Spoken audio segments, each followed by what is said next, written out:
I mean, it's funny. I used to be hardcore libertarian. Milton Friedman was the first person I ever came across the old YouTube videos in college, and I was like, I'm glad you found your way out of it. yeah. Well, I was like, hold on, he's literally never lost an argument because everything he says is so logical. Yeah, I've never heard him. He always has a logical response, and it was only over time that I realized, well, what are the assumptions something can be logical and incorrect depending on your starting axioms. Like, all humans deserve to die. Therefore, it's logical to gas them and whatever. Like, the logic can play out however you want, depending on your axioms, right? Your axioms just point you in whatever direction, and then logic takes you in that direction. And with Milton Friedman, or with libertarianism in general, and I would say neoliberalism is sort of kind of a libertarian economic mindset. Yes, very much so. Neoliberalism, can I just pin that there? Because I think neoliberal, as we're using the word a lot in case, just so people know how I want to use it, Wendy Brown, I think, is the best philosopher at the moment that I've been discovering who talks really well about this stuff. Wendy Brown, she wrote a book she writes about Foucault, and she's writing a book about, I think it's sort of the Trumpian moment as nihilism, but she basically describes neoliberalism as market rationality and market reasoning, the kind of thing you were just referring to with Milton. And Milton might just be talking about financial markets, but neoliberalism was taking that same type of market reasoning and rationality, and it bled, or it engulfed, other areas like morality or even romance or dating or whatever. And it kind of, everything became the rationality of market and status seeking and collecting. Well, anyway, you sort of get it, but that's what I mean by neoliberalism, as opposed to just financial libertarianism is. Okay. I wrote something down that we can come back to in a sec just on that. Sure. But the assumption libertarianism was, well, the reduced cost of material goods is the ultimate thing. And like, on one hand, like I was saying earlier, like I appreciate the neoliberal perspective for getting us this far, right? But at a certain point, driving down the cost of my giant 48-inch flat screen TV does not produce any marginal utility, which of course, and also in the libertarian economic mindset, this concept of utility, it's like, it's this magical, the thing that everyone wants. It's like, well, what if that's corrupted? And how do we know that your short-term consumerist desires, that's utility versus like long-term meaning and, connection and all that stuff. But Milton Friedman never lost an argument because he was just logical based on those, assumptions and whatnot. Now, I guess there's two ways we can go here. Well, let's stay on this point, the neoliberalism point.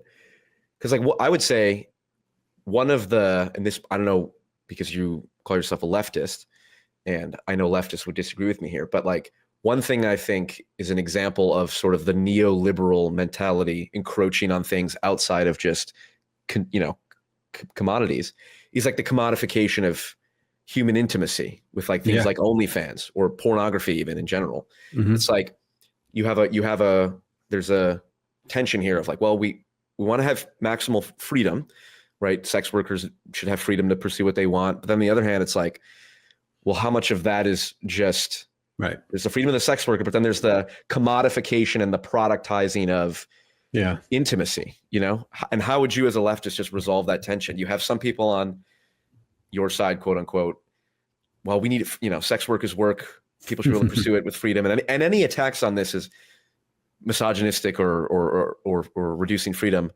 versus hey, this is clearly a commodifying force underneath a lot of this. How would you resolve that tension? Well, it's a tough one, because it kind of, I'll bite the bullet. It forces the question about, and this is a very like anti-libertarian and difficult thing. It's why I would lose all the arguments, that people don't always know exactly what they really want. And then you end up with these paternalistic, well, who knows better than you or whatever. And so, I mean, for example, so my favorite thinker is Erich Fromm. I don't know if you're Erich Fromm. He's the sociologist. His big hit was The Art of Loving, but his best book is called Escape from Freedom. It was written in the early 60s, I think. And it was first entitled The Fear of Freedom. He's a Frankfurt School German, and he wrote in English, but also German. And I think like this is harkens back to my thing about existence itself as a form of injustice, but freedom is this word, you just used it a bunch there too, that everyone claims they want, and it's what everyone's trying to, I don't know, unleash or maximize or liberate or whatever. Mm-hmm.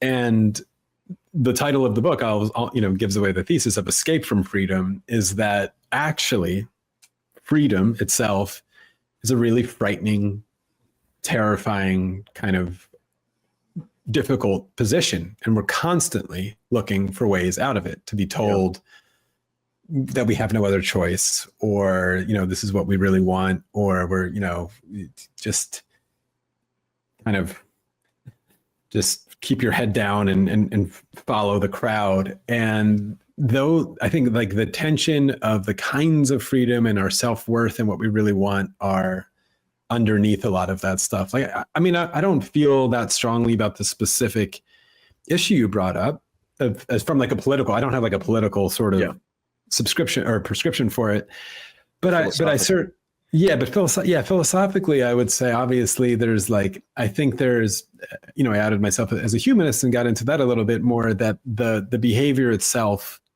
of the sex worker in that example is a kind of inherently, let's call it less than free sort of behavior and less than sort of human flourishing maximization. I don't really care that much about what they're doing. I think there's probably just a lot of like philosophical self-harm going on there. And is that just based on, like what we know about psychoanalysis and psychology of like, I mean, it's like, it's not a coincidence that a lot of women who end up in porn or whatnot have like broken, childhood homes, and the men too. That's not exclusive to the women for sure. Yeah, of course. There's happen to be more models and all that. But like, is that, I mean, is that what you're, because I'm just trying to represent the, what the pro-freedom libertarian socialist side would be, which is a strain of leftism I'm very against, so to speak, because it is what I regard as just hedonism in terms of like, well, freedom just means pursuing my short-term or whatever I want in the moment versus like, is Eric Fromm the one that coined positive and negative freedom, or he talked about that a lot. I think that he did. That might be him. I should ask my wife. She knows exactly what it might be. Max Weber, but it's in the Frankfurt School for sure. Yeah, because when I encountered that distinction for the first time, I was like, oh, here's the issue. Yeah, like you just said, everyone's trying to maximize freedom and all these different things, but positive freedom, positive freedom is the freedom to pursue to do like higher order ends. Yeah, whereas negative freedom is the freedom from like restraint and the government telling you what to do and stuff. And obviously, you need some level of both. But I do think, I guess if I were to label my fundamental problem with neoliberalism and libertarianism, it's they conceive of freedom mostly from a negative freedom perspective. Yeah. And I view it as, well, if we're going to have freedom and we're going to maximize freedom, we need to maximize positive freedom, which I would call meaning more so than freedom. I like that. Yeah. Yes, I think that was very well said. I'll say, like, I think maybe a nice summation of it is back when I was on Twitter and was a terrible time. I left it years ago, but there was a couple of things that I would say that I think would catch on. And one of them that I think I was often in philosophical arguments and engagements with libertarians who were friends, people like Nick Gillespie and stuff. But I would say this line that I think everyone intuitively understood, where I said, sometimes we're begging the market not to produce something that we can't resist. And I think in that truth, people can understand that tension, right? Like, and I think what you just talked about with pornography, and I mean, the crisis of men and whatever's happening in sex at the moment and stuff is probably one of those. Like, the market is not God.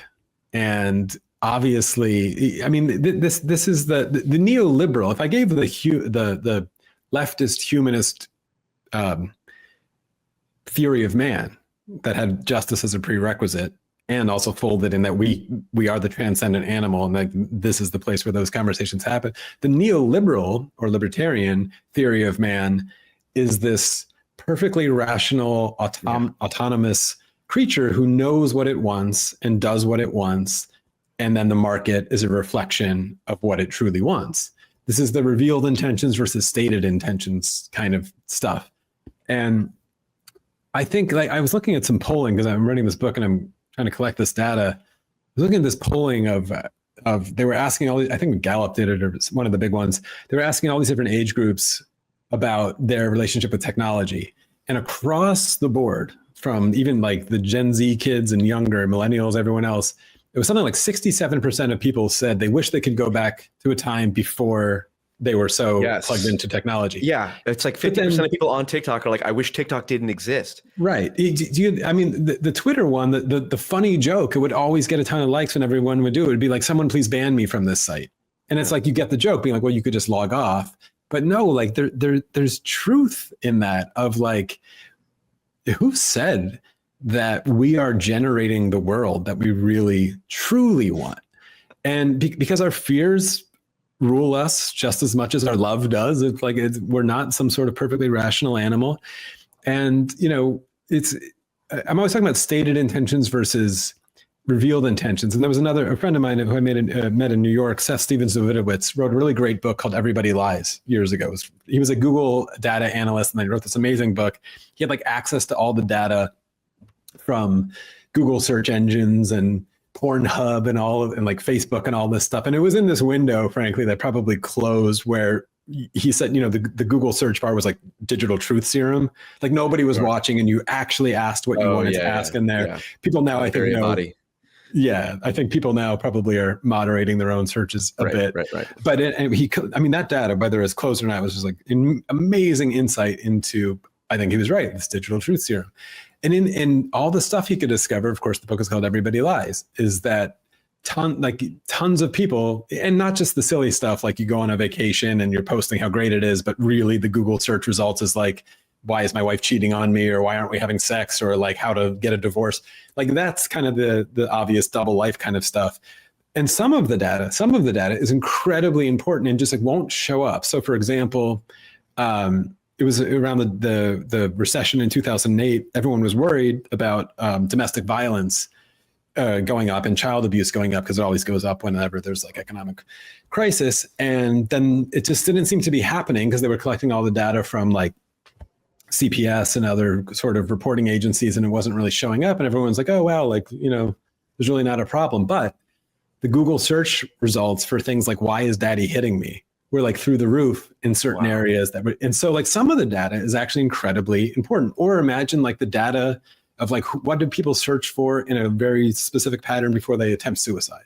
Like these are like really important pieces of data that were showing up that no one was really keeping an eye on. So it was an amazing book. But to your point about neoliberalism and this market stuff is things like, he writes this chapter on all these, you know, companies that are majorly successful that basically are working on secrets.